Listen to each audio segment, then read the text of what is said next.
मुस्कान, यो छोरा हाथ से तुम्हारी बहुत मदद की है लाखन ने।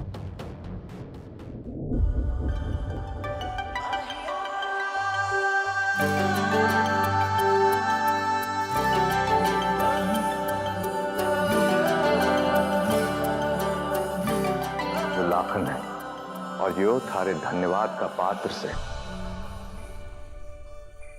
जन्माष्टमी के दिन माखन की हांडी जीत के इसने हमारी इज्जत बचाई।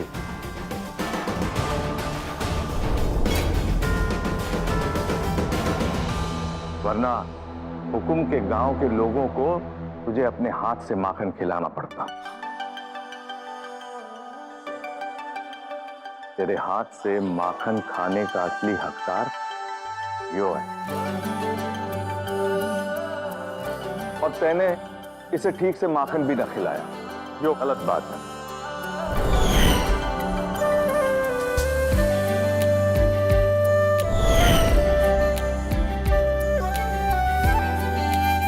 इसने कदम कदम पे हमारी मदद की, तुझे हुक्म के चुंगल से छुड़ा के लाया।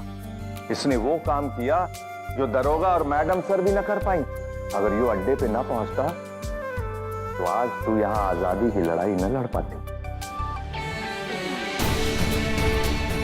दीदी, कल रात मुझे दरवाजे के नीचे एक कागज मिला था, उस पर लिखा था, मैं आ गया हूँ रौनक।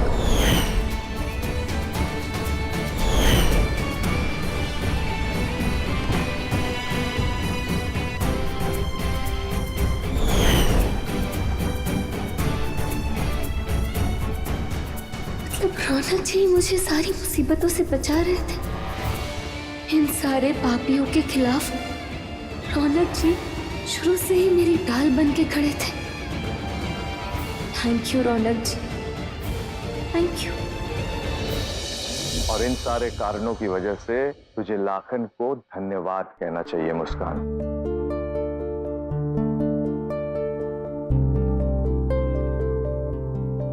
अम्मा, इसने तो हमारे परिवार के सदस्य की तरह हमारी मदद की, और इस नाते यो हमारे घर का छोरा हुआ। घर के आदमियों के सामने मुस्कान को घूंघट काटने की कोई जरूरत नहीं।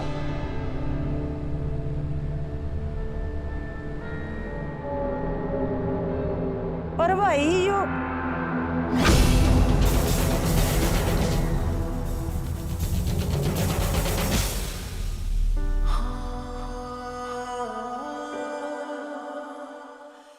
मेरी मदद करने के लिए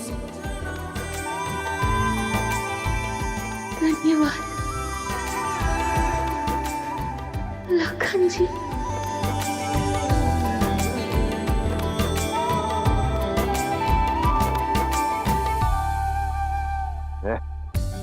छोरा होके छोरी की तरह शर्मा रहा है।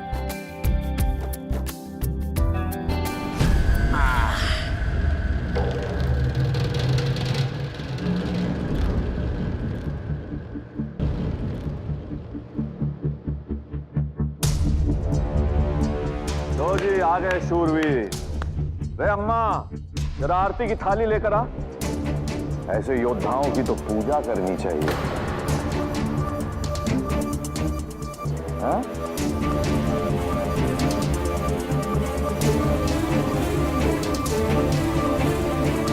वैसे धन्यवाद मुझे सिर्फ लखन जी का नहीं, आपका भी कहना चाहिए ना मालिक। आफ्टर ऑल, ये बाहुबली से जीतने के बावजूद भी आपने मुझे आजादी नहीं दी। अब भी इस घर में कैदी की तरह कैद हूं मैं, तो इस बात के लिए आपका बहुत बहुत शुक्रिया मालिक। आपने वादा किया था मालिक कि अगर मैं जीत गई तो आप मुझे अपने चंगुल से आजाद कर देंगे, पर आपने अपने शब्दों का मान नहीं रखा। रखेंगे भी कैसे? जिसे औरतों का मान करना नहीं आता वो अपने शब्दों का मान कैसे रखेगा? ठीक है, रख लीजिए जबरदस्ती और कर लीजिए अपनी मनमानी, पर एक बात आप याद रखिएगा, आपने भले ही मेरे रौनक जी को मुझसे दूर कर दिया, आप उनकी यादों को नहीं छीन सकते मुझसे।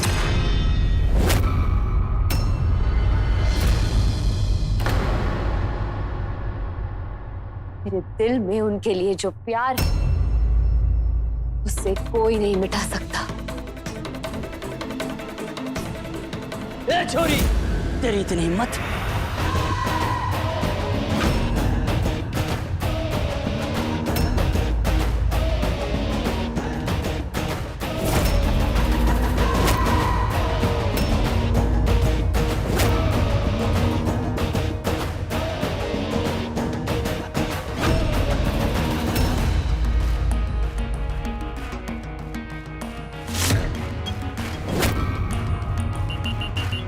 हे भगवान, कहीं कहीं मालिक को रौनक जी पर शक ना हो जाए। तेरी जुर्रत कैसे हुई मेरा हाथ पकड़ने की?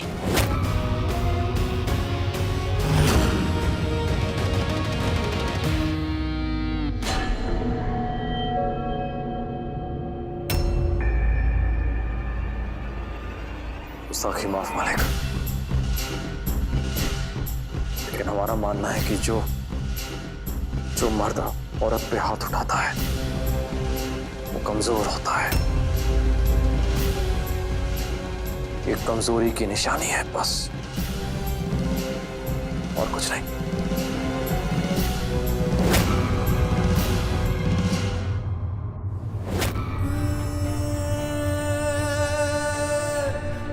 और जो ये रंगीन कपड़े पहने हैं ना मैंने, इसका मतलब ये मत समझना कि आपके दिए हुए रंगों को मैंने अपना लिया। ये रंग मैंने अपने रौनक जी के लिए पहने हैं।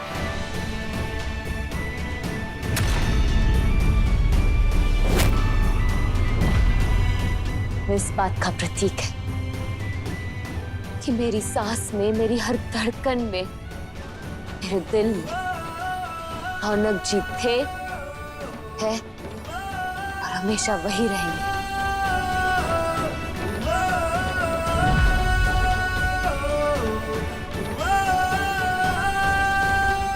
भले ही इस दुनिया में ना हो, पर मेरे अंदर, मेरी आत्मा में वो हमेशा जिंदा रहेंगे।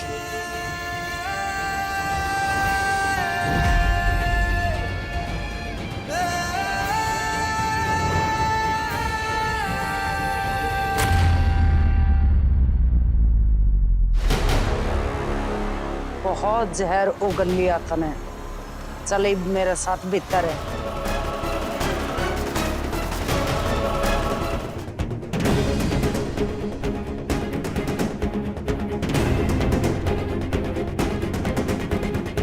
जब ताई तेरी अकल ठिकाने नहीं आ जाएगी, जब ताई तू यही रहेगी भीतर और खाना पीना भी नहीं मिलेगा।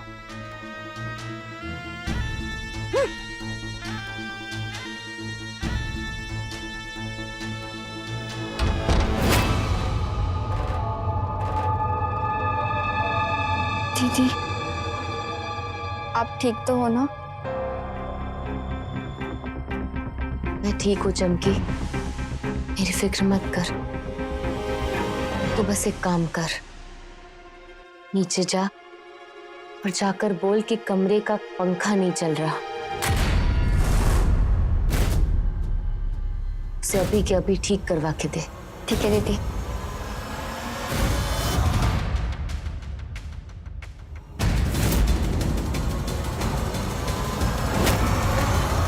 हमारा नाक कटा दिया तुम दोनों ने एक छोरी से हार के। आज से तुम दोनों की आवारागर्दी बंद। सुबह से उठ के वर्जिश करोगे तुम लोग, समझे? और गांव के चक्कर लगाओगे जब तक मैं तुम दोनों को रुकने को ना बोलूं। रे मालिक, मने तो ये छोरी माता का अवतार लगे से ना, तो ऐसा किसे हो सके है? इतनी सी छोरी मारे बलवान छोरे ने पटक पटक में मारी है।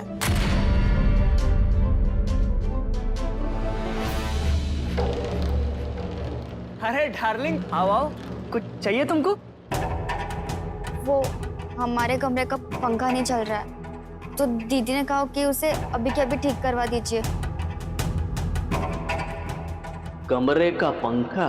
यानी कमरे में जाने का मौका।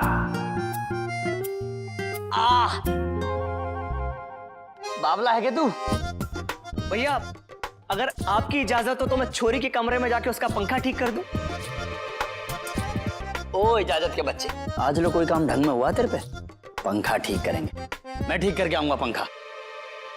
पहले खुद तो ठीक हो जाओ, बाद में पंखा ठीक करना। धनी बकवास नहीं करने लग रहा तू? गोविंदर भाई जो सच्चा वही बोल रहा हूँ। बुलवाऊं तेरा सच? दिख रहा सब, चमकने से कपड़े पहन रखे हैं। ये किस लिए? चमकी के लिए। देखो चमकी को बीच में मत लेकर आओ, मैं जाऊंगा। मैं जाऊंगा। अरे आपकी मनमानी हमेशा नहीं चलेगी, इस बार मैं जाऊंगा। मैं जाऊंगा। अरे ऐसे कैसे मैं जाऊंगा? मैं जाऊंगा। बकवास बंद करो तुम दोनों। आम के न काज के, दुश्मन अनाज के। मालिक, तो क्या है कि हमारे बहुत सारे फैन हैं, मतलब कि हम ये फैन जो है हम ऐसे चुटकी में ठीक कर सकते हैं। हाँ, तू ही ठीक कर दे पंखा। इस घर में एक तू ही तो है जो सब काम ठीक से करता है। जी, हम आते हैं ठीक करके।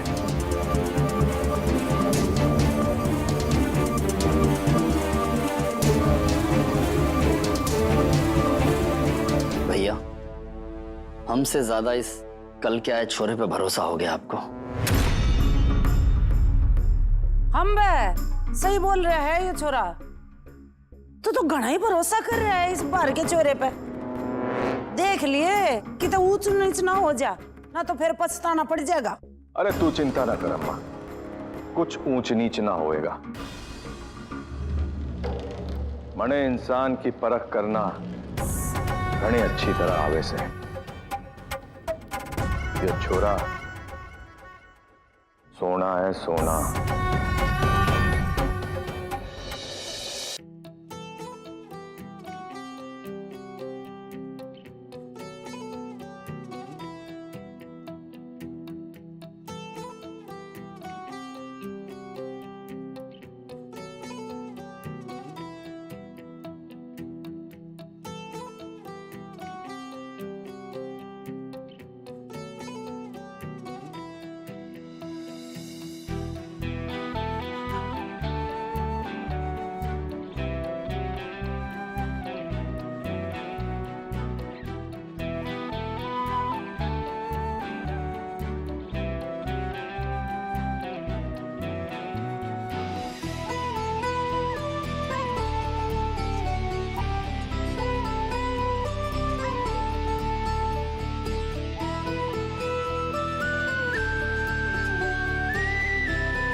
कैसी हो तुम ठीक हो?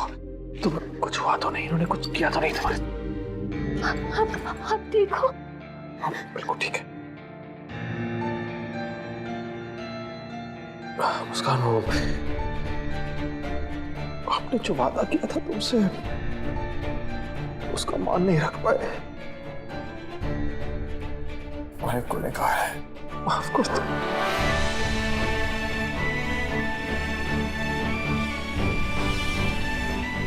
रौनक जी, ये क्या बोल रहे हो? मेरे साथ जो कुछ भी हो रहा है उसमें आपकी कोई गलती नहीं है। ये सब कुछ सर जी और मालिक की वजह से हुआ है। आप अपने आप को दोष मत दीजिए प्लीज प्लीज।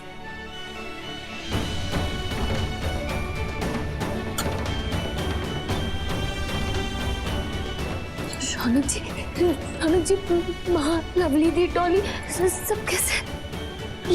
सब ठीक है माँ, ठीक है। कुछ दिन पहले बात हुई थी, ठीक है माँ?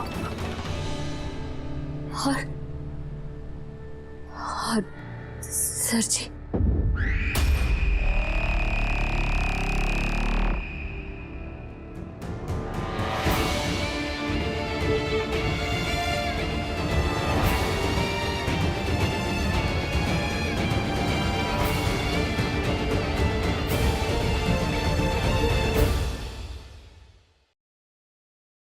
बताइए ना रौनक जी, बोलिए ना। हमने उन्हें खत्म कर दिया।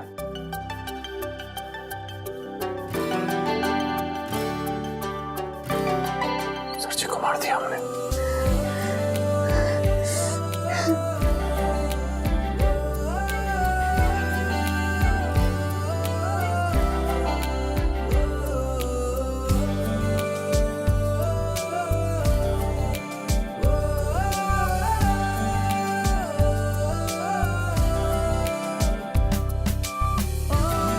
एक मिनट,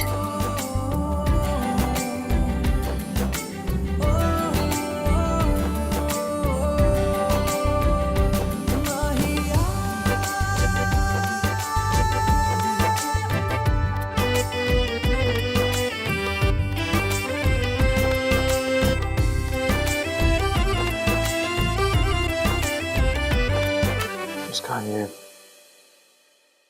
हमारा दिल तुम्हारे पास है, तुम्हारा दिल हमारे पास है, और जब तक ये दिल है ना, हमें कोई अलग नहीं कर सकता। दुनिया की कोई भी ताकत जितनी कोशिश कर ले, हमें अलग नहीं कर सकती।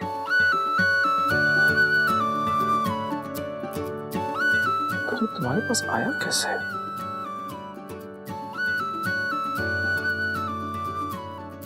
मेरे दिल का हिस्सा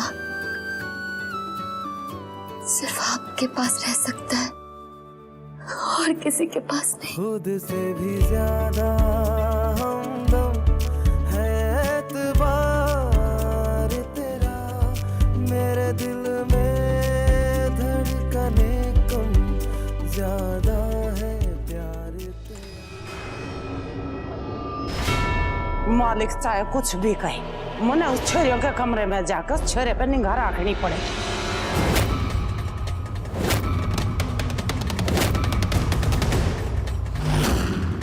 मुस्कान के कमरे में जाने का हक सिर्फ मेरा है, उस लाखन का नहीं। अभी जाके देखता हूं उसे।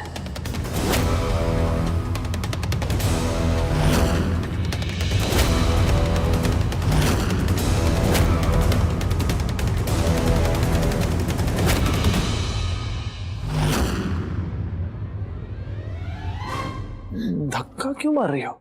आप मुझे एक बात बताइए जरा, वो नीचे आपने जब मुझे देखा तो आपने अपना सर क्यों झुका दिया?